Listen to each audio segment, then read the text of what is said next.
Летне-восеньскі сезон палявання набірае абароты. З 8 жніўня ў вобласці можна паляваць на вадаплаваючую птушку. Паляванне дазваляецца ў светлы час сутак рознымі спосабамі, але неабходна ведаць і аб мерах бяспекі, не страляць на шум, шорах у бок людзей. Основными нарушениями, которые встречаются государственные инспектора в ходе своей работы, является ношение охотниками, которые охотятся на водоплавающую дичь, патронов, снаряженными картечью и пулями.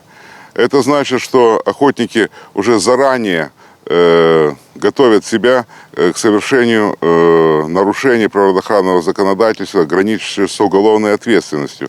У сувязі з неспрыяльнай эпідсітуацыяй тэрмін дзеяння дазваляючых паляўнічых дакументаў, якія дзейнічалі да 31 ліпеня, аўтаматычна прадоўжаны на 3 месяцы. Ну а за парушэнне правілаў палявання і за нанесеную страту прыродзе, акрамя штрафа ў 100 базавых велічынь, можа наступіць і крымінальная адказнасць. Толькі за першае паўгоддзе гэтага года следчыя ўзбудзілі 11 крымінальных спраў па фактах парушэнняў и незаконного полявания. По уголовным делам о незаконной охоте, находившимся в производстве следователей Брестской области в первом полугодии 2020 года, общая сумма причиненного окружающей среде ущерба составила более чем 65 тысяч рублей.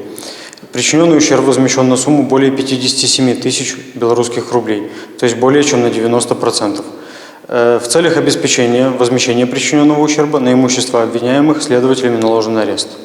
Нават калі грамадзянін не паляўнічы, а проста згадзіўся перавезці незаконна дабытую дзікую жывёлу, таксама можа наступіць крымінальная адказнасць. Перемещение, транспортировка и разделка туш диких животных, даже лицами, которые не добыли их преступным путем, также образуют состав уголовно наказуемого деяния.